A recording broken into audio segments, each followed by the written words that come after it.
right, I'm seeing a little after 10 a.m. here on August 4th. We're going to call this meeting of the State Pension Review Board to order. I see a quorum here. Could you call roll, please? Sharon Foster-Hee. Here. Keith Brainerd. Here. Andrew Cable. Here. Stephanie Leiby. Here. Robert Mackingen. Here. Robert May. Here. Ernest Richards. All right, we're going to, we've got a quorum. We're going to move on to item number 3 here on the agenda. We're going to discuss and consider administrative matters, of which the first is approval of the May 5th board meeting minutes. The chair entertains a motion to suspend the reading of the minutes. So moved. Second. All right, motion made and seconded to suspend reading of the minutes. Is there any discussion from the board or any corrections of the minutes as circulated? All right, we've got a motion to suspend reading of the minutes. All in favor say aye. Aye. All opposed, nay. The ayes have it, and the minutes will not be read. The minutes are approved as circulated. So we're going to move on to item number 4 on our agenda here. Judge Cable, can you provide an update on the work of the Education and Research Committee? Absolutely. I'd like to call on Mr. Ernest. Thank you. And I hope Ms. Taylor again, thank you very much.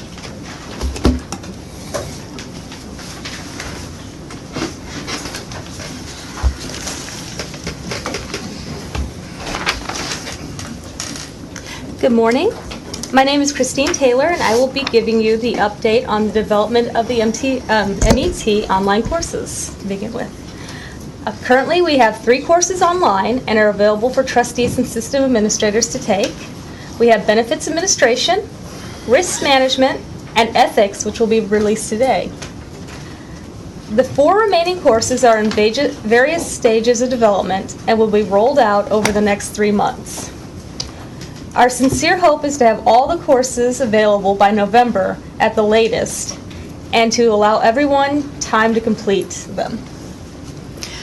If I may add something, I'd like to let the board know that the 4 remaining courses are among the most technical that we have to produce, including actuarial matters and investments, as well as fiduciary matters. And we have about 3 months to do that. We're really down to the wire, meaning in order to provide those courses and make good on the commitment that we've made as an agency to our systems, a lot of whom are relying on us to take those online courses to be able to complete their training requirement by the end of this December. We are really making a full staff effort at this point to be able to put those courses out by what I hope to be November at the latest, so that folks have some time to be able to take those courses, reasonably speaking, before their training deadline. And we are drawing on all of our staff, including our finance team and our actuary, taking them away from their daily duties to be able to write and edit those courses. So just so that the board knows that we are making a full court press to be able to provide that.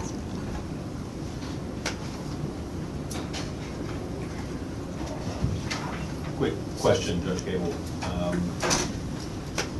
So there are 7 courses in total. 3 are completed. 1 will be released today. There are 3 that are completed, including the one that will be released today. There are 4 additional courses, which are the most technical.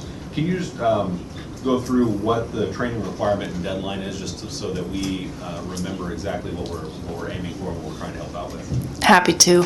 So the training requirement itself is for trustees and system administrators who are new to complete 7 hours of core training in 7 core areas within their first year of service. However, most of our trustees and administrators, as you're aware, were already in service when the program began on January 1st, 2015. They were considered current trustees according to the rules and were given a 2-year period to complete those 7 hours. So the vast majority of our trustees and administrators are required to complete their 7 hours by December 31st of this year. Understanding the deadline that's coming up, there were other opportunities for those people to get their training in. Even if we push ours and get ours done, there was always opportunities for them to get the training in. Is that right? That's right, Judge Cable. We have accredited other sponsors, other than ourselves. Of course, those include some of the trainings that folks attend in person, such as TechSpurs and NCPers. I believe ours is the only online course offering, and I know that I hear frequently from systems who tell me that some of their members, particularly on the city appointee side, are relying on our online offerings to meet the requirements. But there are other sources from which they can travel to receive those, including TechSpurs conference, I believe, next week. All right, thank you. Michelle, the certification that used to be done under TechSpurs, is that accepted in any way? It is. We have, as part of our rules, something called previous training approval.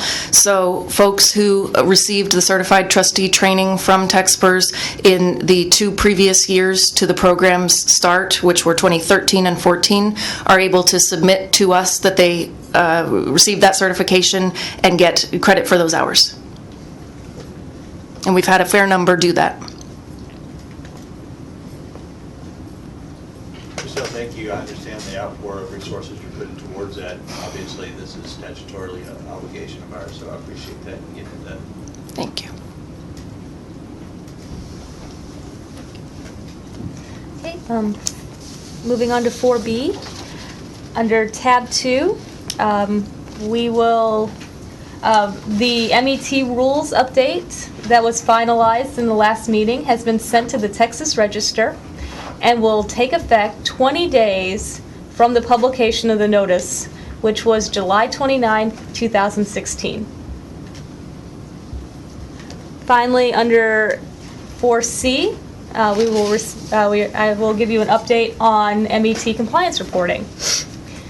We have logged all trustee administrator information from the PRB 150s into the MET database. We are reaching out to systems for whom we have questions regarding individual trustee terms or dates of service. We are currently processing the first meeting reports, the first training reports of the PRB 2000 form, and hope to have those entered into our database by the end of the summer so that trustees can receive an update on where they stand. The next PRB 2000 will be due from systems to the PRB on October 1st, 2016, and should include all training completed between X and Y for trustees and system administrators. Between, I believe it's, let's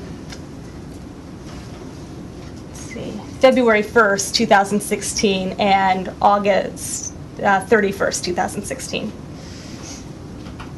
Statute requires that our first training compliance report to the legislature and our biannual report, which will be published in November. In advance of the report, we plan to send reports to the system showing where the trustees and system administrators stand with regards to the meeting of the requirement hours.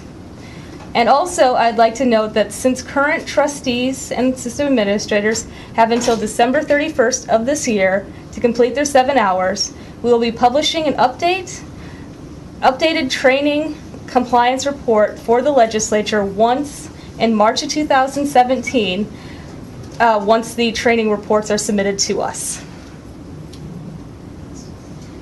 Thank you very much. Thank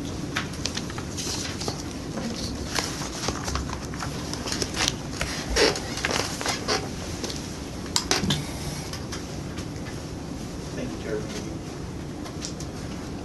Do we have any other questions from the board on the education and training committee?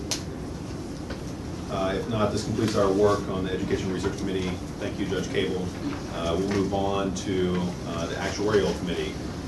Mr. May, can you provide an update of the work of the Actuarial Committee? Yes, and several will participate, a couple will participate with me on that.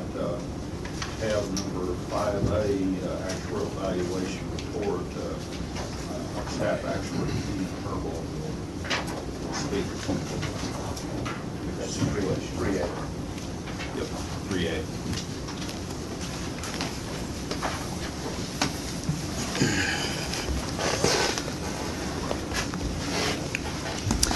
Good morning, members. My name is Kenny Herbold. I have not much to report with respect to the actual evaluation report. There hasn't been any significant changes since the last board meeting. There are a couple of minor items I would like to point out. There have been 10 plans that have been updated since May. However, the funded ratio remains essentially the same. There isn't, I believe both were 79.99%, so both the assets and the liabilities moved up slightly. The amortization periods did improve a little bit. If you notice that the period from 25 to 40 dropped from 35 to 34, and the period 0 to 15 actually increased by 2. One of the reasons is we have the first report from Woodland Fire, so we're back up to 93 plans again on that. So if there aren't any questions, or if you have any questions, I'd be happy to take them. Otherwise, I don't have any additional information to report. Thanks, Kenny. Why don't you stay there? And Mr. May, can I just ask one quick question? So we've got 10 plans that we have updated information. I'm guessing by our next board meeting that we will have significantly more plans that will be updated. We anticipate pretty much full coverage by our next meeting, or? Again, I'm not entirely sure on when we actually receive most of the reports. They come in as they're completed. We don't have any in the queue at the moment, so everything, well, let me restate that. We have received a couple in the last 2 weeks, so this is through what we have received, I believe, about 2 weeks ago, so I think the 19th. And I'd like to quickly add here, we can track the reporting patterns of our systems and get back to you, Mr. Chairman, if you'd like, with the information on how many systems we expect to provide their AV information to us by the November board meeting. Great. Thank you.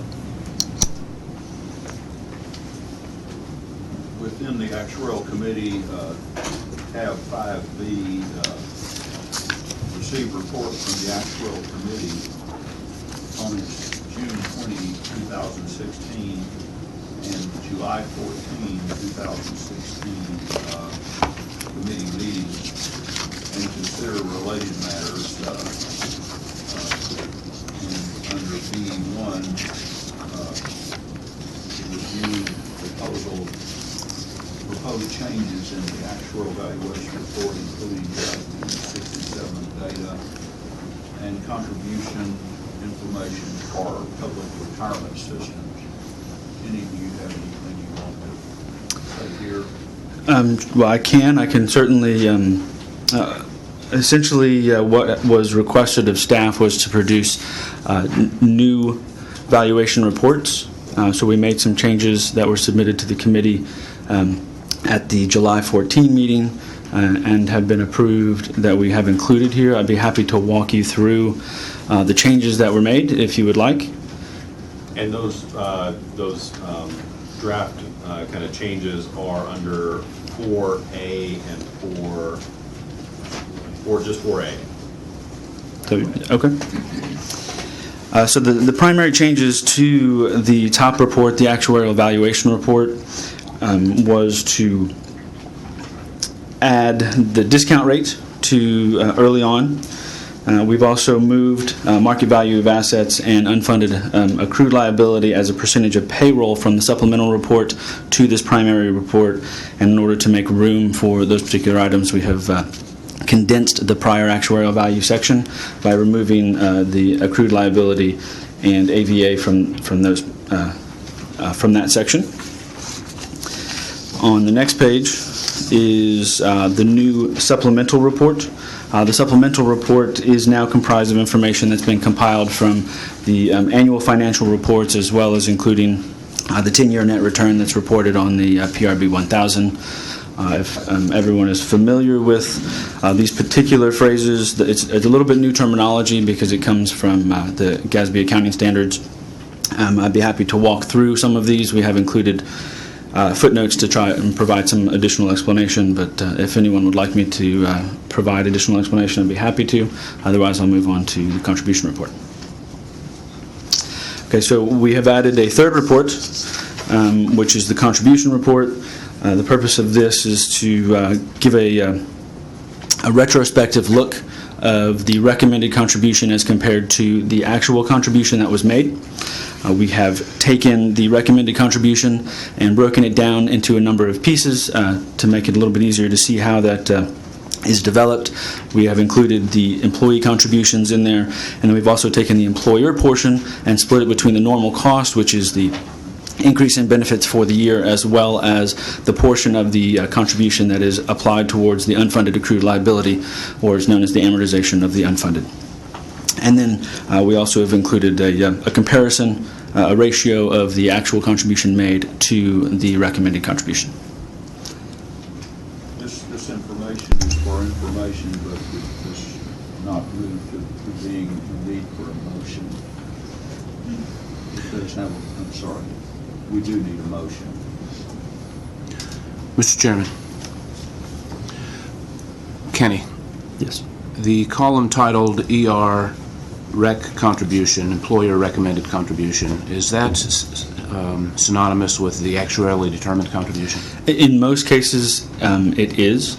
However, in order to be consistent, we are using the actuarially determined contribution that is being reported under Texas Code Section 802-101A, which basically says that a system is required to report an actuarially determined contribution that does not exceed a 30-year amortization period.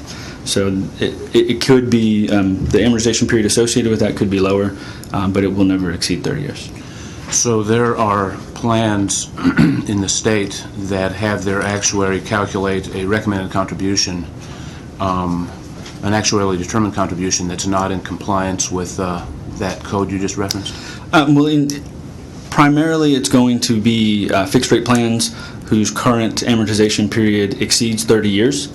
They would then report what the additional contribution would be necessary to get them down to a 30-year amortization period. And so that's what it tends to go there. I'm sorry, point of clarification. So all of the plans report an actuarially determined contribution that is in compliance with state code. However, their plan sponsor may not contribute that amount.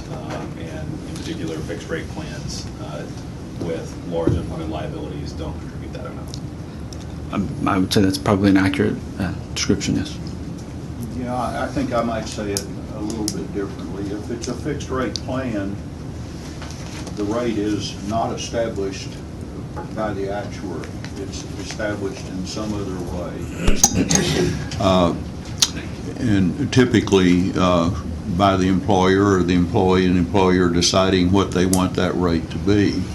If that rate produces an unfunded actuarial accrued liability that has an amortization period that is longer than 30 years, then in a change that was made by the legislature in the last session, we added to what would be disclosed an additional calculation, which would be what would the rate be if the amortization period was the lower number of 30 years.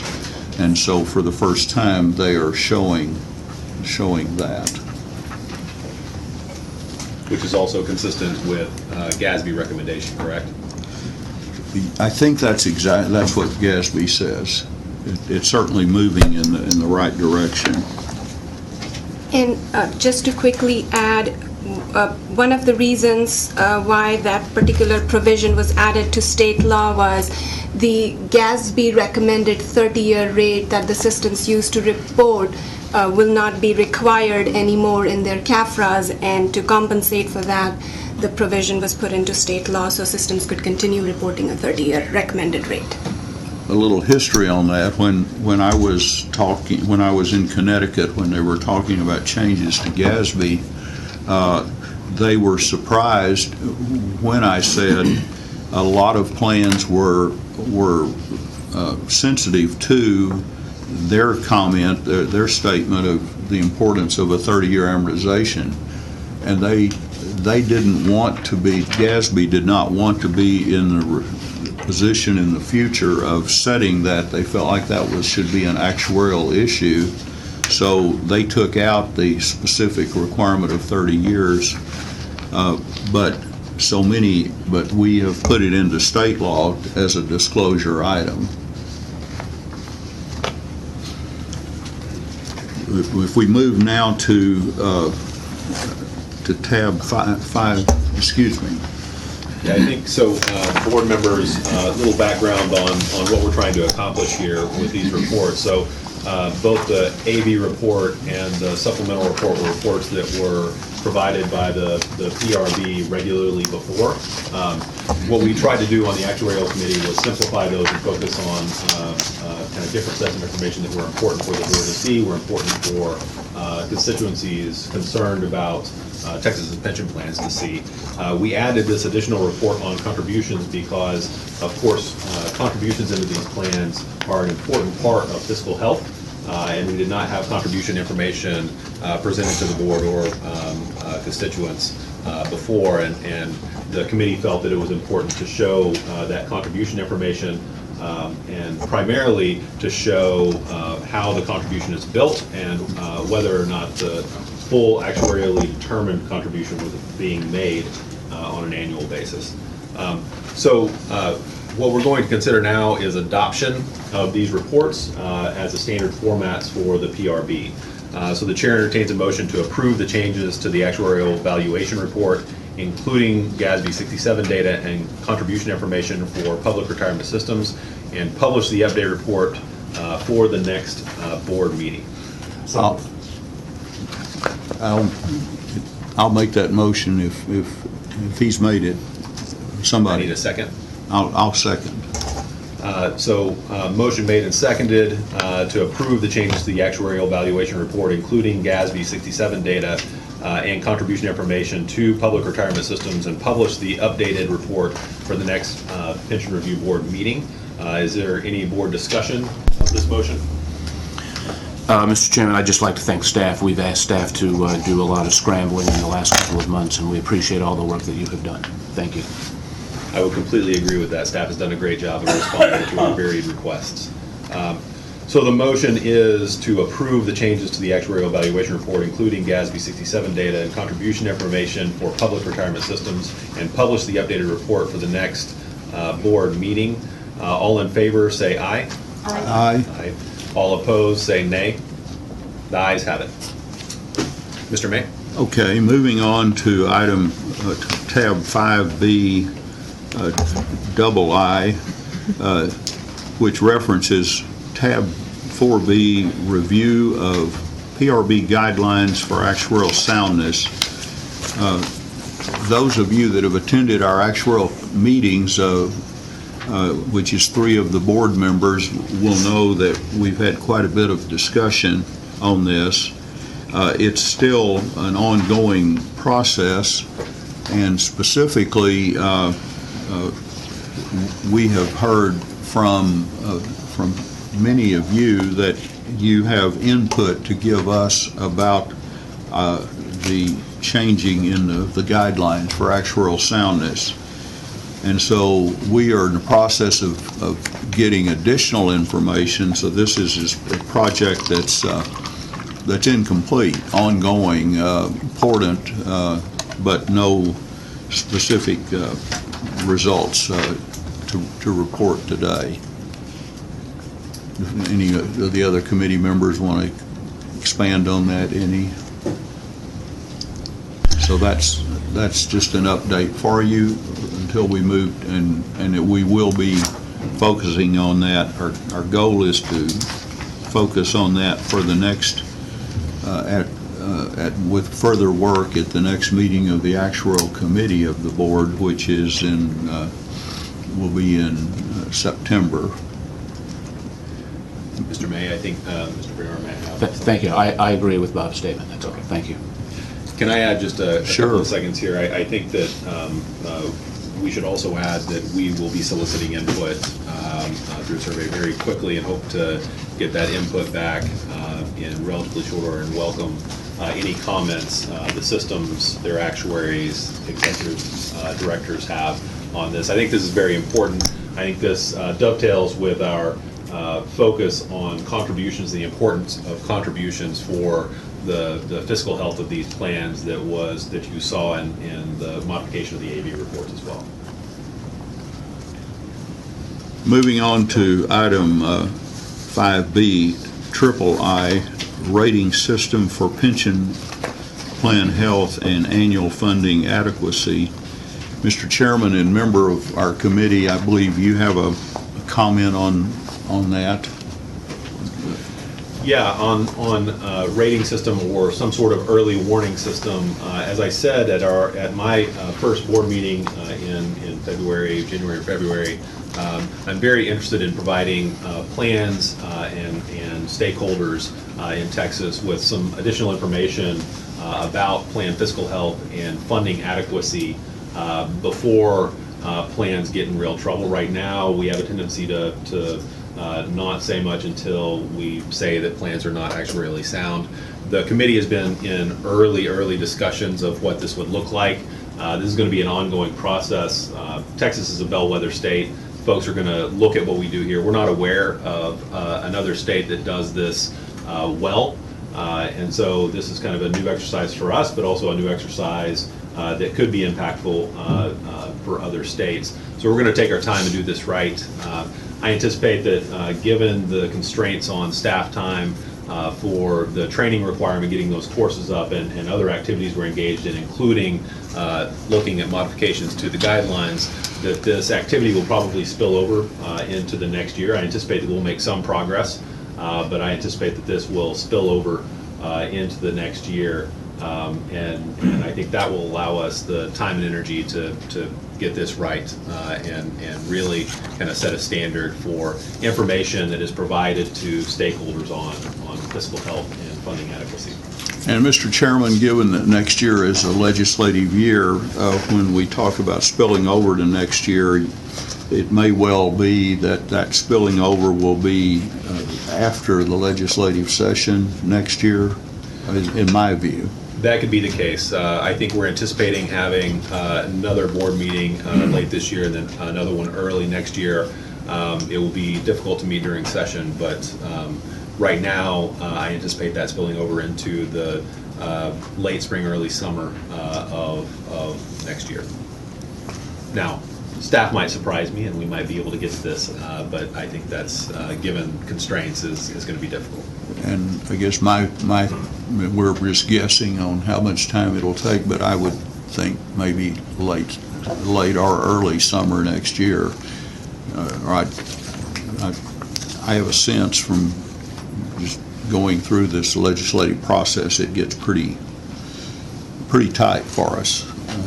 So it may be hard to deal with this until then. So maybe a slight difference of view with you on timing, but not much.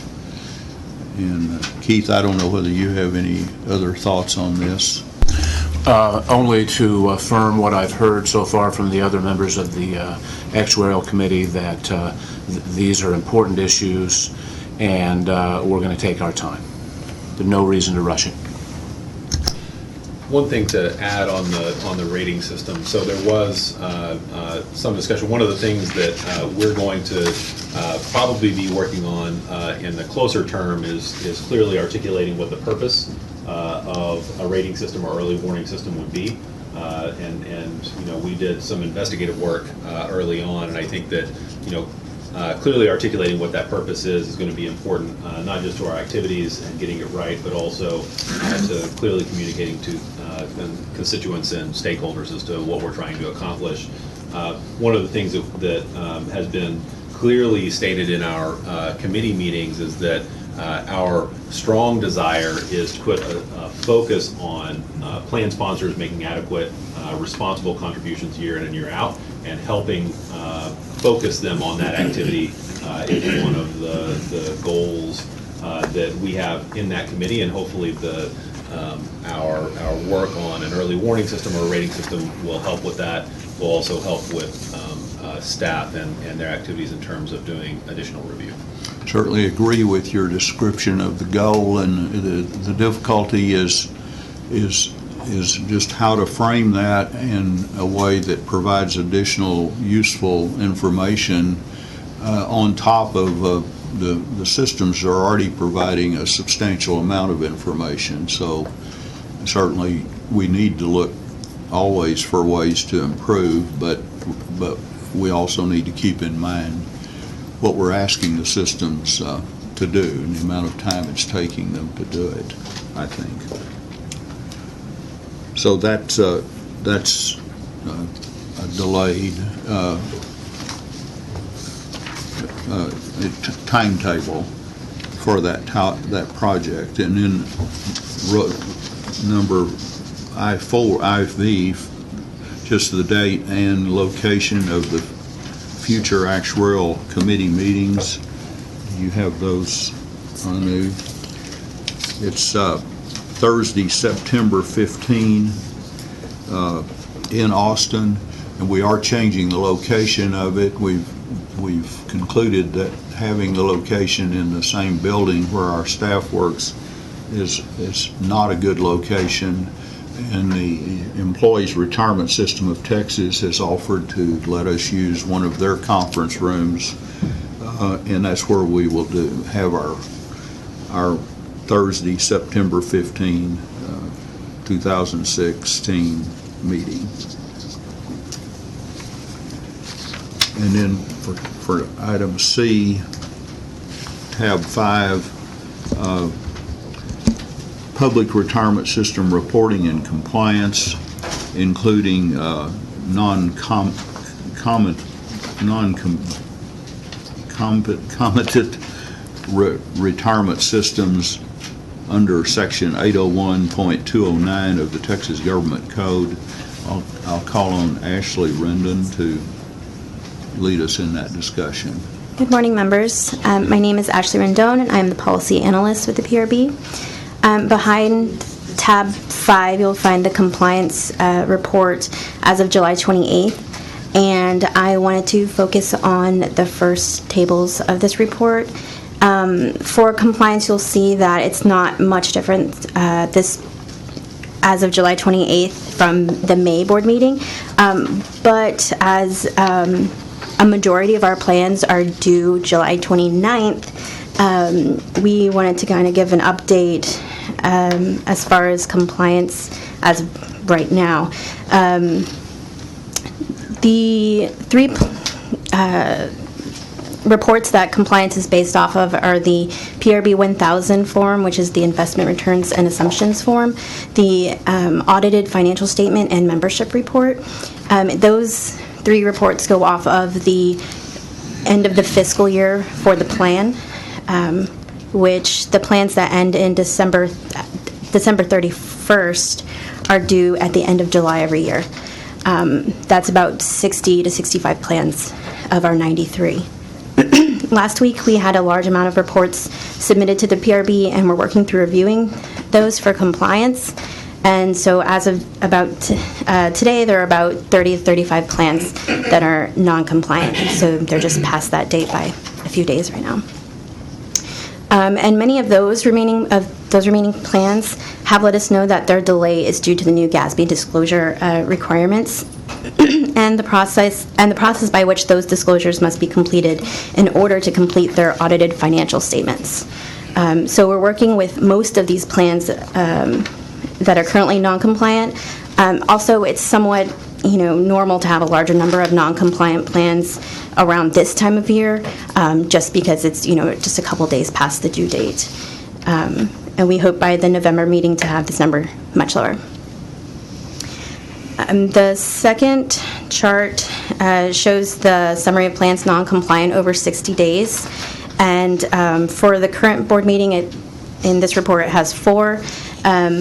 Again, as of last week, we received a couple of these ones in. You'll see in the chart in the next report, The two that have sent theirs and are no longer on this list are Irving Supplemental Benefit Plan and Brownwood Fireman's Relief and Retirement Plan, so we're left with only two plans on this over 60-day non-compliant list. Members, I would like to quickly add here and thank Brownwood Fire.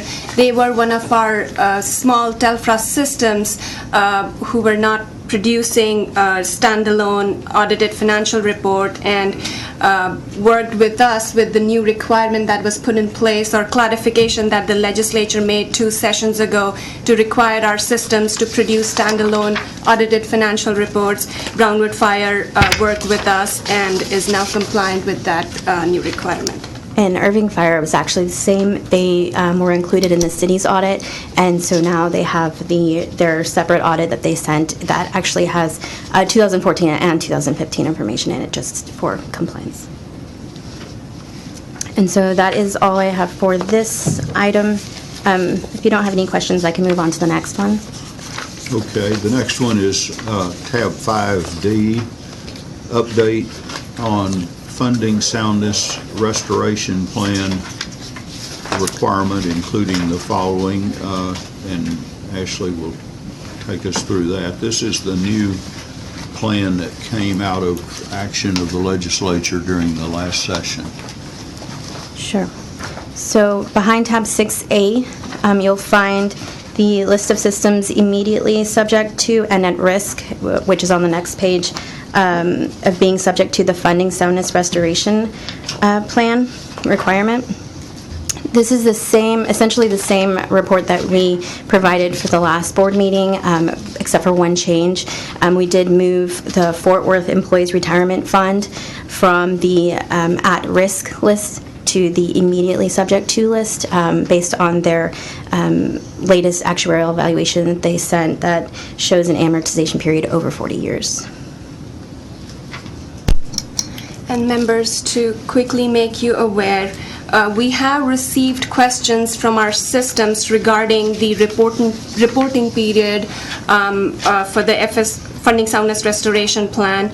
The House Bill 3310 included an instructional provision which essentially had a deadline of November 1st for the systems who had become immediately subject to the requirements when the bill became effective. However, the systems who, for example, Fort Worth employees, that was just added to this list, have reached out to us to inquire about the deadline for their funding soundness restoration plan, and in response to their concerns, we have reached out to the bill author, Representative Paul's office, to seek legislative intent or clarification on the reporting period for new systems that get added to the list.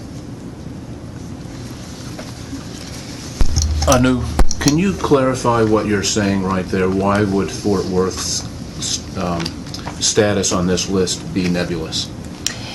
Fort Worth was added. The most recent AV we received from them triggered the funding soundness restoration plan. The requirement for a system as well as their sponsor to be subject to the restoration plan is if they receive multiple AVs showing that their amortization period is over 40 years. The third AV that they receive in a row showing that amortization status triggers the requirement. Given Fort Worth was added to the list based on their most recent, the immediately subject to list, based on their most recent AV, the requirement to adopt a plan in conjunction with their sponsor was triggered last month. So, And can I add something to this? So I think their inclusion on this list is not nebulous. Right. When they have to fulfill their requirement for a plan, was what the legislation was silent on when plans that are subject to the requirement after its initial, after kind of the initial plans that were subject, it was silent on that. And so we've got to get clarification on how long Fort Worth will have to come up with a plan with its plan sponsor. So the only date we have now is November 1st? that's correct. Thank you. And did you say that we're waiting on an opinion from the AG's office on this, or? We have reached out to Representative Paul's office, who was the bill author, to seek clarification on the requirement. And it would be his decision on whether to seek help from the AG's office. That's correct. And that's where it stands right now. That's correct. What guidance are we providing to Fort Worth as to how long they might have? Are we just kind of being silent on this? Are we providing them with some guidance? For now, we are being silent, and based on what we hear from Representative Paul's office, we will relay the information to the Fort Worth system as soon as possible. We reached out to Representative Paul's office yesterday, so we are hoping to hear back from them soon, and we will keep the system apprised of that. The sense I have is with the November 1st, 2016 deadline approaching pretty quickly, they would require some guidance on when they will be subject to sending us a plan, and I'll make sure that we provide that to them as soon as possible. Okay. And behind tab 6B, you will find the policy for determination of system actuarial review. The board adopted the updated policy at our May meeting, pending a review from our AG council. She did have some minor technical, non-substantive changes, so we are providing the final copy for you here. And that's all I have. I'll be happy to answer any questions. And unless there are further questions, that completes the report of the actuarial committee. Any other questions from board members on this? Seeing none, we're going to leave agenda item number 5 open for now. We are going to go into closed session towards the end of our meeting, where we will seek guidance from legal counsel on a few of these items, including our review of the PRB guidelines for actuarial soundness, rating system for pension plan health, and annual funding adequacy, and the board's policy for determination of system actuarial review. So we're going to leave that open for now, and we'll come back to it whenever we go into closed session. Thank you, Mr. May. Thank you. So now we're going to move on to item number 6 on our agenda, the Legislative Committee. Mr. Massengale, can you provide a report on the work of the Legislative Committee? Thank you, Chairman McGee. I would like to call on our Executive Director to brief the board on these legislative items.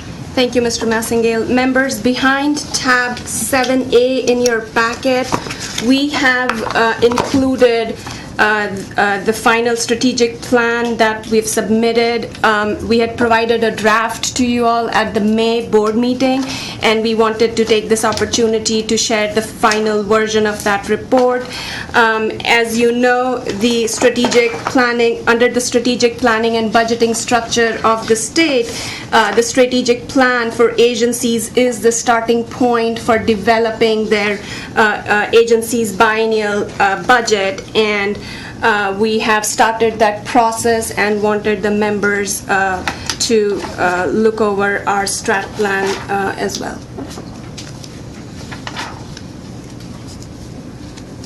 There is no action item under this agenda, members. Moving on, behind tab 7B, we have included some summary information that will walk you through the legislative appropriations request process that we are currently undergoing.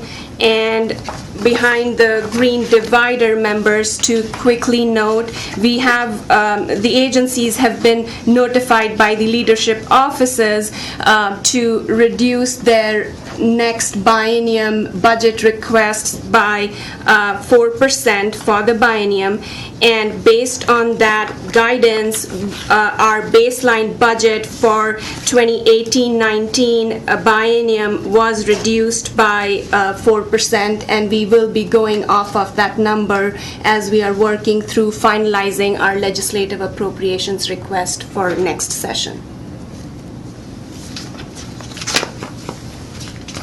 members, we have included a draft of our legislative appropriations request, which is due tomorrow. We do have a more updated version that we are currently working on. The main section that we would like your approval on that goes into the legislative appropriations request is our exceptional items request. We have included 3 exceptional items, or we are recommending to include, 3 exceptional items in our LAR, and the first or most critical request that we are proposing to make to the legislature for the 2018-19 biennium is to appropriate funds for merit-based salary increase for our staff. As you know, turnover is a critical issue to the agency. Our turnover rate in fiscal year 2015 only was close to 36%. As I was appointed the executive director last year, that was one of my main priorities to stop the bleeding, and I am happy to report that we are currently staffed at 14 FTE level. However, we are authorized for 15 and have budget available only to afford 14. Keeping that in mind, and in light of the fact that for small agencies like ours, 92% of our budget is tied to staff salary, and given that the legislature has provided guidance to agencies to reduce their budget going into next biennium by 4%, and we are cognizant of that. However, we've felt the need to support the resources at the agency, and hence are requesting you to approve our this exceptional item to request the legislature for additional funding to provide merit-based staff salary increases, and which will help us with retention as well. One question on this item. So you said that you have approval to hire 15 and you're currently staffed at 14, but do not have the budget to hire the 15th. What is the open position? It is up to the agency and the board to determine how we want to fill that position. There is no requirement that it has to be of a specific nature. We are authorized to run at a capacity of 15 staff.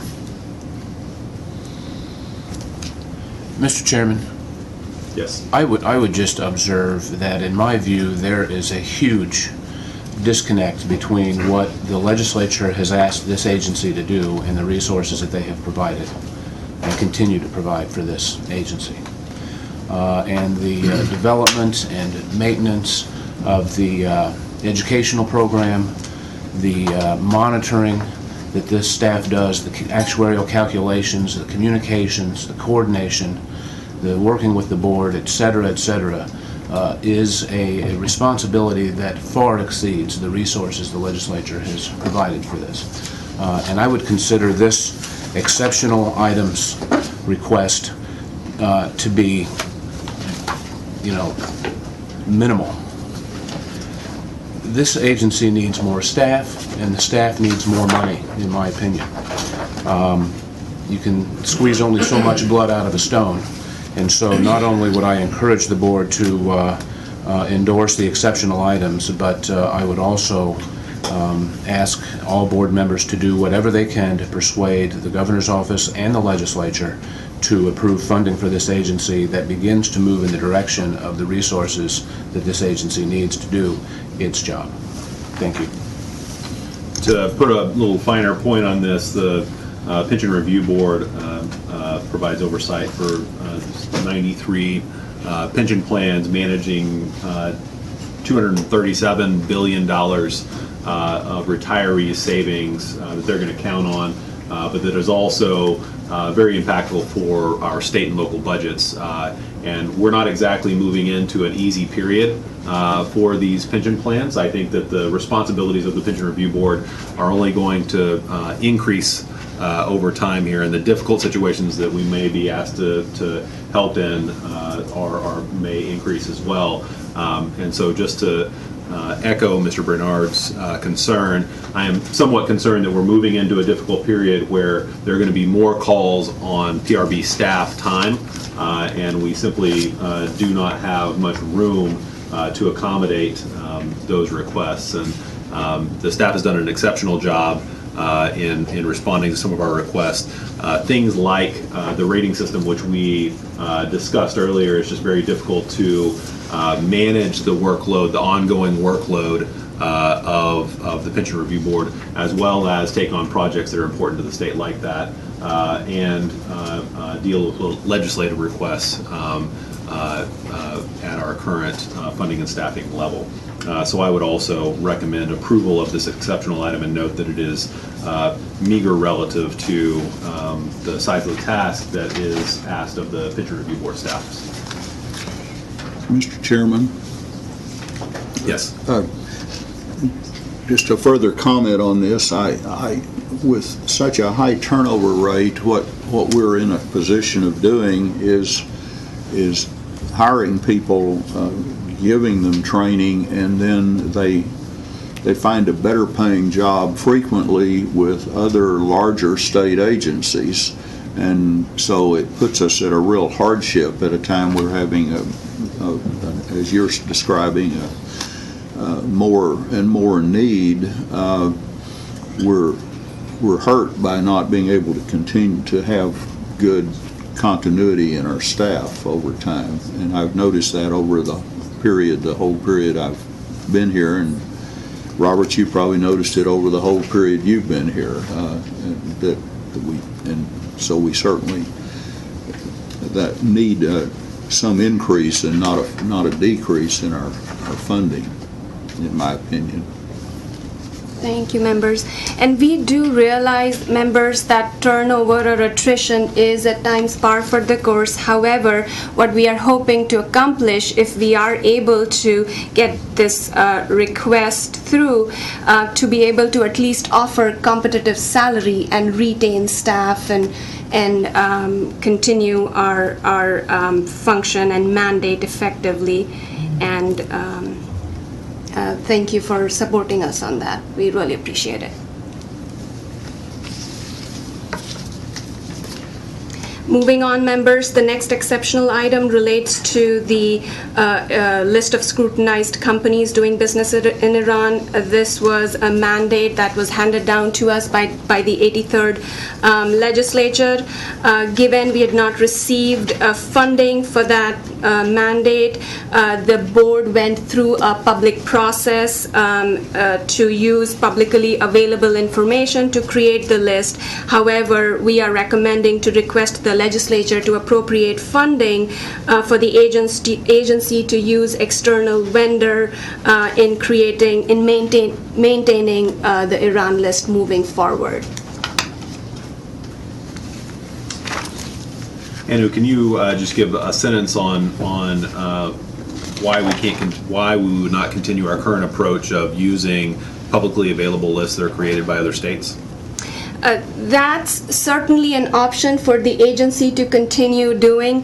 However, if we are able to contract with an external vendor or a financial service provider who specialize in providing the necessary investment information in order for us to create the list, I believe we'd be able to put out a more thorough work product. And looking at what the Comptroller's office is currently doing with the Sudan list, they do contract with an external vendor to help them create the Sudan list, and that's what other states, Florida and Illinois, do as well.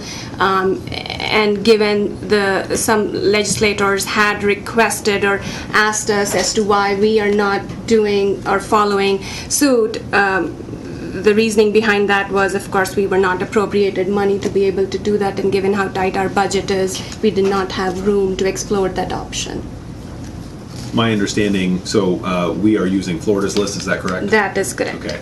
And then Florida's list, whenever you say more thorough, Florida's list is isolated to a specific industry or industries, and more thorough would mean an expansion of that to additional industries. Is that That's correct? true as well, yes. Okay.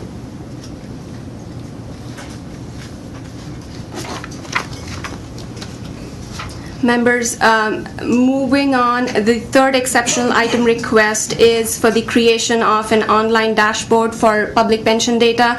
We had included a similar request last session as well, and with this request, it will facilitate the agency to comply with the, not only comply with the statutory provision to provide most recent data for on our pension systems online, it will also help us develop a tool to help the taxpayers, lawmakers, pension systems stakeholders with access to more searchable, easily accessible current data that they can seek through our website. And this will be a portal where essentially the way we are envisioning it, stakeholders can look at different metrics and choose the type of information they want to glean at, be able to choose the time period, be able to also choose comparative data or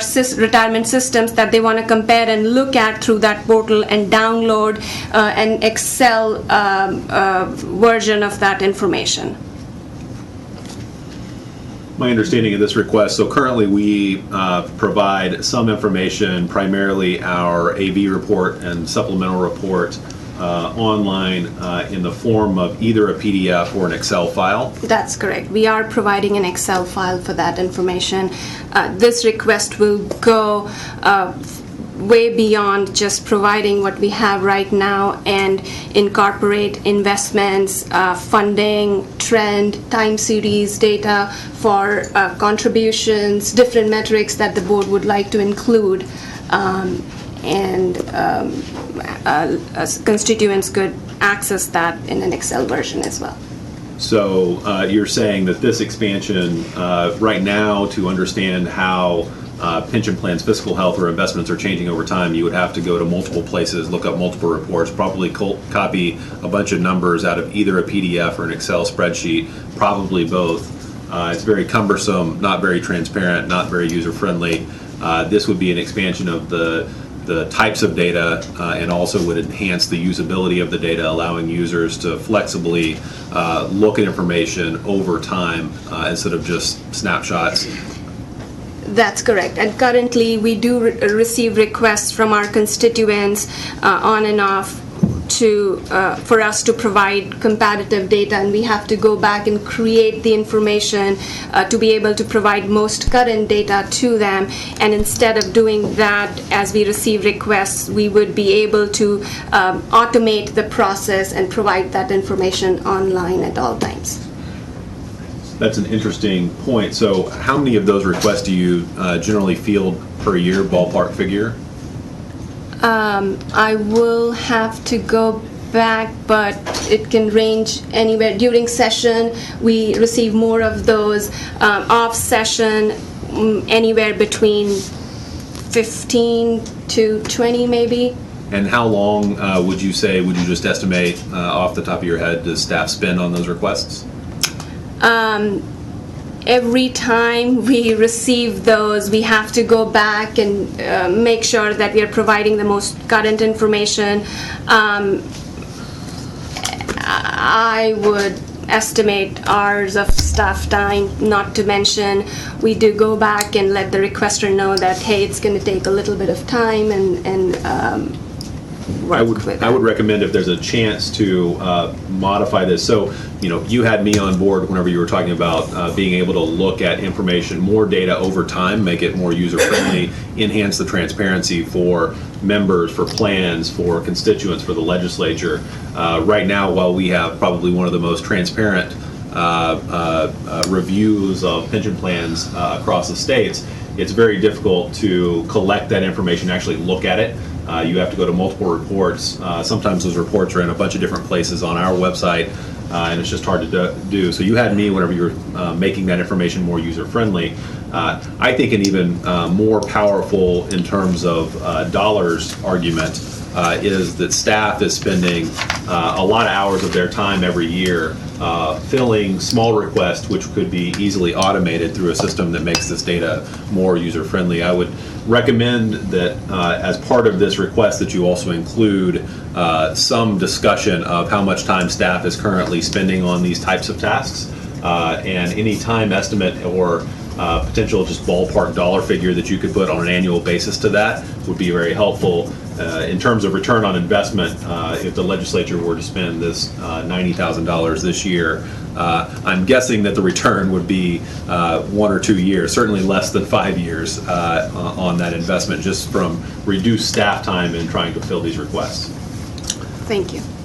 Anu, do you have any information on what the growth of the activity on our website has been? It's relatively new, the whole website is, so. That's correct. We are trying to use our website to be able to reach out to our constituents as much as possible, trying to publish information on the website as much as possible. As far as the content goes, our website still houses relatively the same information we used to provide before. We are trying to build on it and add more. In the meantime, we are also considering to create a section to house some of the current actuarial and financial data that we have in a spreadsheet format, which will of course be a snapshot in time, but we are trying our best to use our website as much as possible. Okay, what I was really getting at is the use of the website picking up? It is. It is. It is.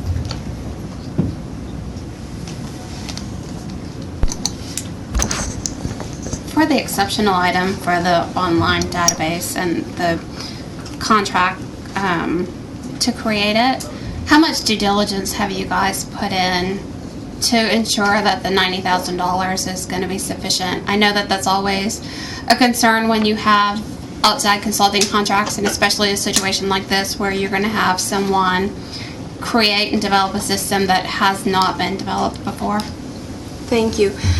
That is a very good question. We have reached out to our current database administrator who has worked with us for over 6 years now in helping us create our internal databases for financial, actuarial, as well as MET database information, and we have asked him to help us create the online dashboard as well. Given how familiar he is with our internal databases, he will be able to quickly grasp the intent behind this request and create the online portal for us. We have already had multiple conversations with him, and the estimate for this exceptional item request that we have included in your packet is based on our conversations, and we do trust him a lot given he has been able to deliver good quality work product in the past. Thanks.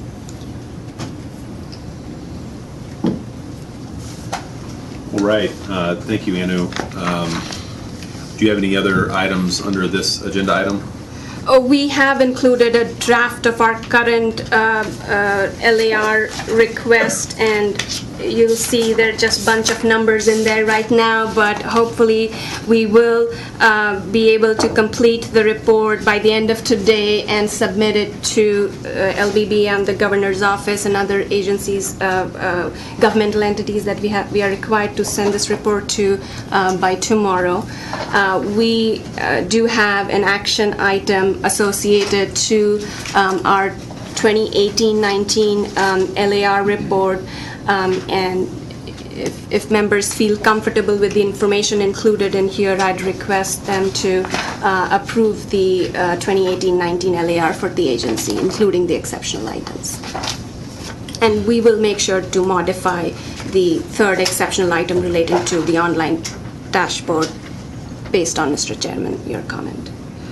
So we're going to entertain a motion here shortly, but the legislative appropriations report, the LAR, includes the exceptional items request. It does include Okay. that request. So board members will be both approving the LAR, the legislative appropriations request, as well as the exceptional items that we discussed. So the chair entertains a motion to approve the 2018-2019 legislative appropriations request. Mr. Chairman, I would like to make that motion and also comment that I agree with all the comments that were made about the need and efficiency of the staff. Can I get a second? Second. So we've got a motion and a second. Is there any board discussion of this motion? Hearing none, the motion is to approve the 2018-2019 legislative appropriations request as amended in the item 3 on the exceptional items. All in favor, say aye. Aye. All opposed, nay. The ayes have it. Thank you, members.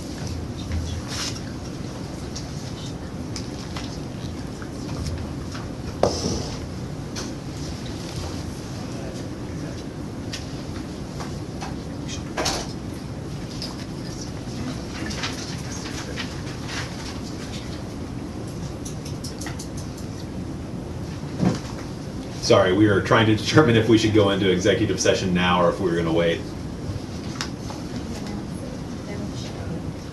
Okay, so we can keep going until we're ready to actually do it? They're standing by. Oh, I see. So I'm hearing from staff that we are going to pause on agenda item number 6. We'll go into executive session and come back on item C. So before moving on with item C under 6, it's now 11:09 a.m. on August 4th, 2016. At this time, the Pension Review Board will go into closed session pursuant to Texas Government Code Section 551.071 to obtain advice of legal counsel on the review of PRB guidelines for actuarial soundness, rating system for pension plan health and annual funding adequacy, and the board's policy for determination of system actuarial review. At this time, board members and the legal counsel, as well as the executive director, will meet in this room. We're going to cut off the live feed during the executive session, but we will come back in this room, start up the live feed again, and we'll begin with agenda item 6C when we return from executive session. I would ask that everybody please clear the room.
12:10 PM, August 4th, 2016. The board is now back in open session. No action was taken in the closed session. So we're going to pick back up. We're actually going to pick back up and begin with agenda item 6D, the update on the bylaws. Anu, will you provide that update? Thank you. Members, behind tab 6, is that, excuse me, tab 7C, I believe. 7C is right. We have included a section of our bylaws that the staff is recommending for you to update. It's more of a clarification change that we are recommending here to allow for the deputy director position to allow for the executive director to delegate its duty to the deputy director if the ED is not present for a period of time. And we wanted to incorporate that change in our bylaws as well, and we are requesting the board to take an action on that particular change if they approve it. My one question on this is in both places, so on page 17 of this where you're asking us to amend the bylaws, it was more vague in terms of senior staff member and a person. That's correct. And you are restricting your ability to delegate some of these responsibilities to a single job position. Is there a reason that you were doing that? One of the reasons why staff is recommending, and I'm recommending this change, is we are looking at creating a succession plan for key positions at the agency. For the executive director's position, we identified first, we created a deputy director position for the first time in the history of this agency, and are recommending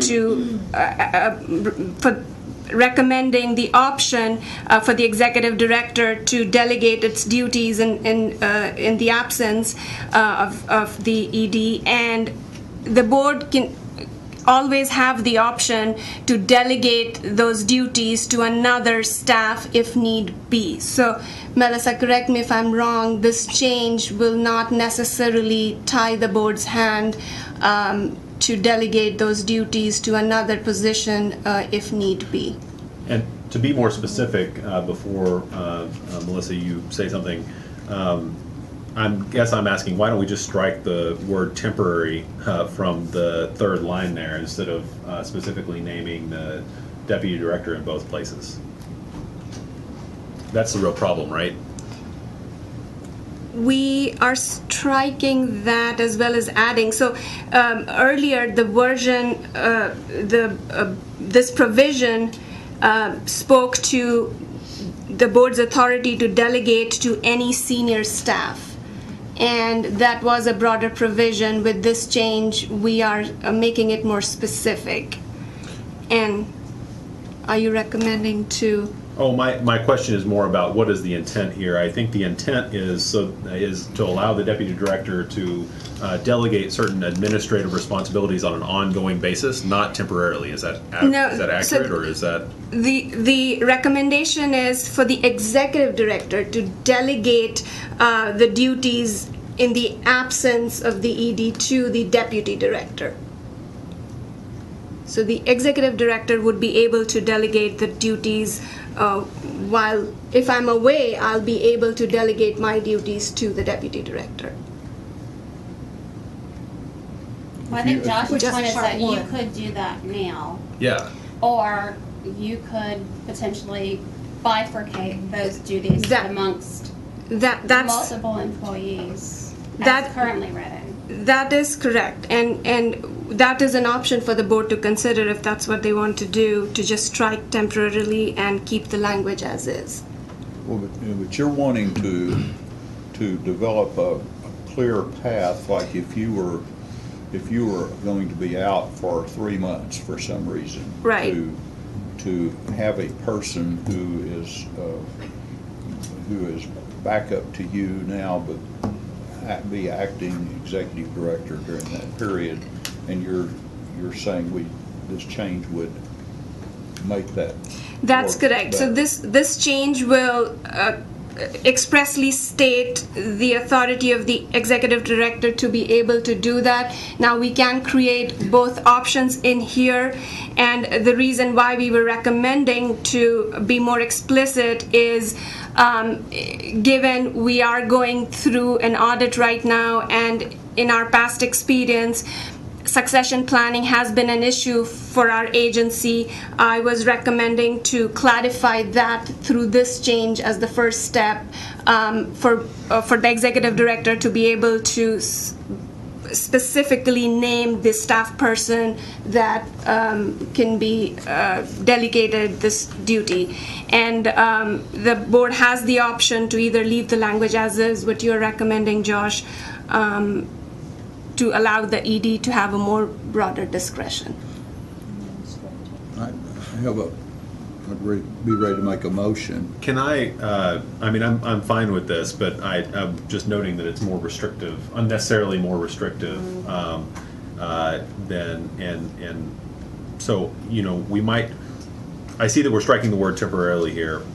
That strikes me as a substantive change that you're suggesting.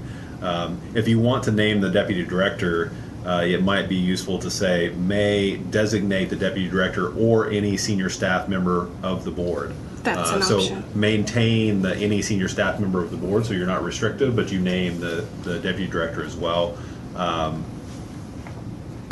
And then on the other one, you could also say the deputy director or a person to assume the responsibility. We can definitely Or make you that. could just leave a person. Do you think naming the deputy director once is enough? It looks like, if I may, it seems like the first part, the first change has to do with the executive director designating somebody when, for example, the executive director is aware she's going To be away out for of an the ex- office, so she designates someone. Whereas the second one appears to be where the board The chair chair. designates someone when the executive director is absent, perhaps on a long-term basis, unexpected, or we had some other examples that I've seen here. So I would Capacity recommend designation. that we strike temporary, that we maintain that sentence now reads from the director, the point where it says director, may designate the deputy director or a senior staff member of the board to act in his or her behalf.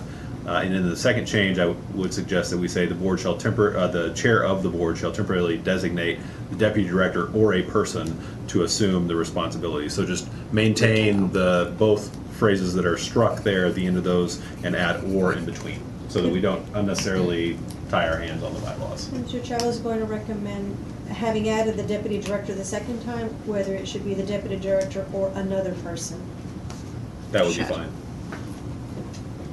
To maintain temporarily, the board shall temporarily designate. We can strike Anu, does that, temporarily from there. does that cover what you were doing? Does It- that put it enough does. It does, emphasis and it- on the direct picking of the an assistant director to fill in for you? Does it still work that way? It sure does work. It, to Josh's point, does allow for a more broader option, both in the case of ED making the designation or for the board making that designation if need be in the future, so. And if you're audited, the auditing agency's not going to fuss about that and say it's too broad? I don't suppose so, given we will have a path in Mr. that Chairman, provision. this concerns me. The second component here, the chair of the board shall designate the deputy director or a person. And a person could be anybody. Should we not restrict that to a senior staff member of the board? Good point. Well, this is the way the bylaws currently read, so Still seems broad. You can make And- changes as Well, necessary. this is our chance though, because Yes. the way it reads seems highly imperfect. And when it says a person, I mean, that could be a person on the other side of the world who doesn't know what the POD is. And one concern might be also with, it's one thing to take someone from current staff as opposed to hiring another person or contracting someone to come on board. Why don't we just duplicate the language, a senior staff member of the board, both places?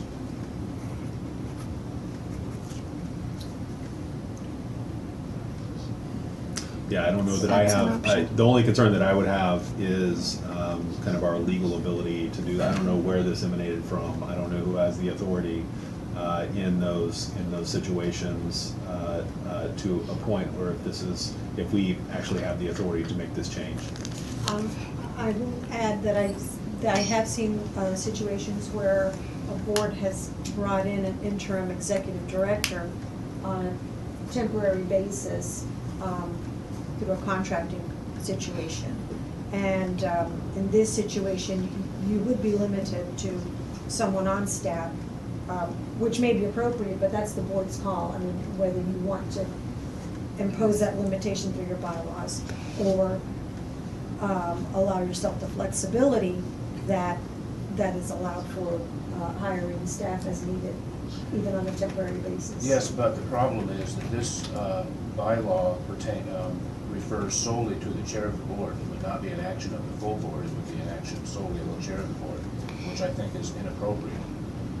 That would be the granting of the authority to a single individual, namely the chair of the board. It has nothing to do with who is currently the chair of the board. It's not personal about Josh. Oh, go on.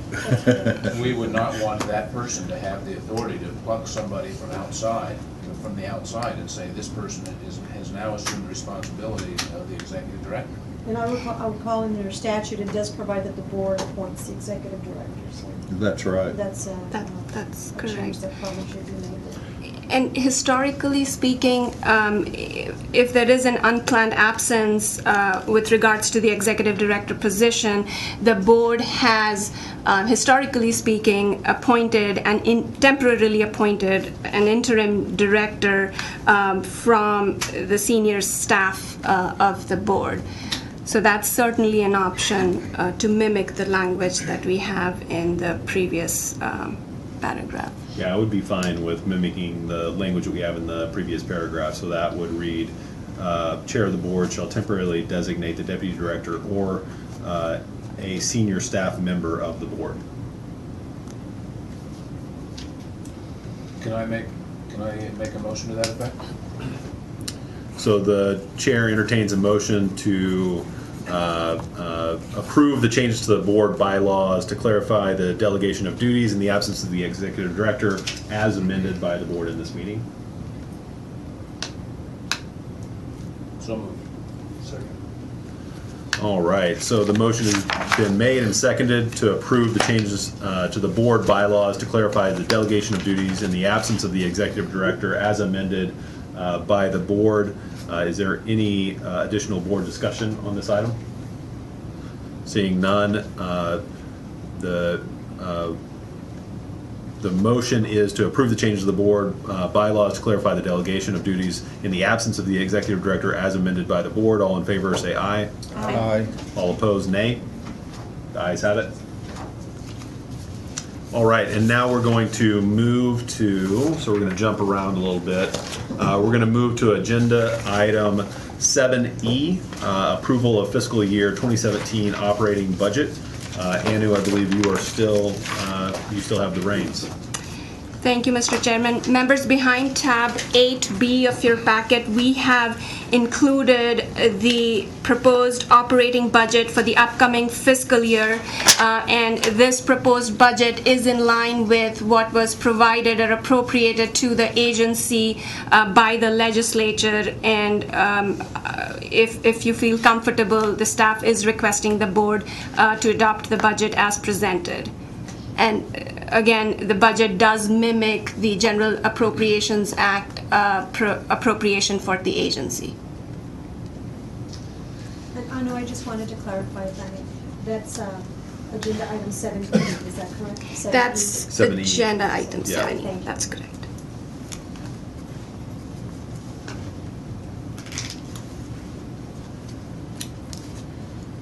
Board have any discussion or questions about the budget as provided? This is the budget that was appropriated by the legislature a year ago, right? That's correct. Correct. Second year of the biennium. That's correct. Mr. Chairman, if you'd entertain the motion, I would move that we approve the fiscal year 2017 operating budget as presented. I second. So the motion has been made and seconded to approve the fiscal year 2017 operating budget as presented. Any more discussion from the board on this item? Seeing none, the motion is to approve the fiscal year 2017 operating budget as presented. All in favor say aye. Aye. All opposed say nay. The ayes have it. All right, so now we will go back to agenda item 6C and pick up where we left off before we entered closed session.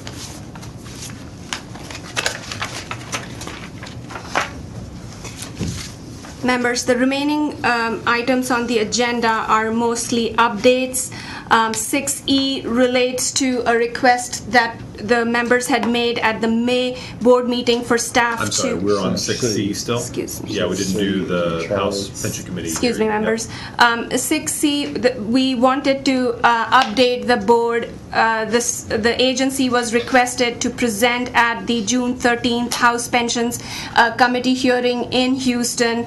We did provide a copy of the presentation or the PowerPoint that we had provided to the House Pensions Committee to the members.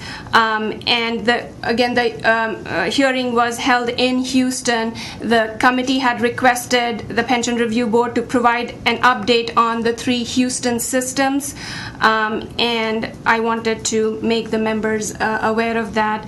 The House Pensions Committee does have another hearing scheduled in Dallas on September 29th, and they have requested the agency to provide an update on the Dallas systems as well.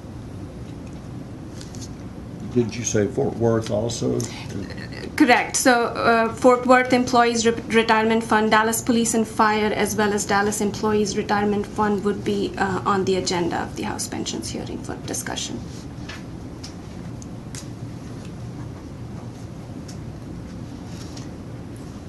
If members don't have any questions, moving on to agenda item 6E.